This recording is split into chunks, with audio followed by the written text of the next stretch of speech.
কিছুক্ষণ আগে অফিস করতে করতে আমার ভীষণ খিদা লেগে গেছিলো, তো ভাবছিলাম কি আছে ঘরে, তেমন কিছুই ছিল না। হঠাৎ করে মনে পড়লো যে আমার রান্নাঘরে এই কাপ নুডলসটা রাখা আছে, যেটা আমার বাবা কিছুদিন আগে এনেছিল নিসিনের। তো এটা একবার ট্রাই করে দেখতে চাই, এটা আমার ফার্স্ট টাইম ট্রাই করা। তো দেখি কীরকম হয় টেস্ট। আমি ভাবলাম যে তোমাদেরকে একটা রিভিউ দিয়ে দিই। এখানে গরম জল করতে বসিয়ে দিয়েছি, কিন্তু এটা আমি তো খুললাম এবং খুব বাজেভাবে খুলেছি, আমি সরি, খুলতে পারছিলাম না বলে। আর ভিতরটা ঠিক এইরকম দেখাচ্ছে, এটা আমি মানে একদম যেরকম ইনস্ট্রাক্ট করেছে আমি সেই রকমই চলবো।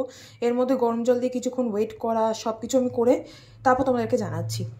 আচ্ছা, 3 মিনিট এটা রাখতে বলেছিল যে গরম জল ঢেলে এটাকে এরকমভাবে রাখতে হবে, 3 মিনিট ওয়েট করতে হবে। আর আমার মনে হচ্ছে এটা ফুললি কুকড হয়ে গেছে। এবার একটু টেস্ট করব যে টেস্টটা কীরকম, তারপর তোমাদেরকে জানাচ্ছি। আমার একটু কোয়ান্টিটিটা কম লাগছে, কারণ আমার মনে হয় যে এটা ছোটো স্মল ভার্জনটা, এই যতদিন কম লাগছে। আর এটা একটা বড়ো ভার্জনও পাওয়া যায়, তোমরা চাইলে ওটাও কিনতে পারো। বাট দেখা যাক এবার টেস্টের সময়। আমি খুব এক্সাইটেড। প্লিজ আমার এই ড্রেস আপ আর এই মানে চুল টুলকে একটু ইগনোর করো, কারণ অফিস করে ভীষণ টায়ার্ড হয়ে পড়েছি। তো চলো এখন এটা একটু ট্রাই করা যাক কীরকম। আর এটা মানে স্টিমিং হট একদম, মানে প্রচণ্ড গরম, এটা দেখতেই পাচ্ছ ধোঁয়া উঠছে পুরো। ও চলো ট্রাই তো করতেই হবে।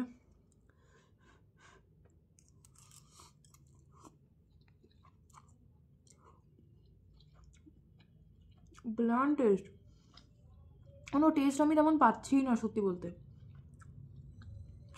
স্কিপ করলেও চলবে, ট্রাই করো না তোমরা, বেকার টাইম ওয়েস্ট।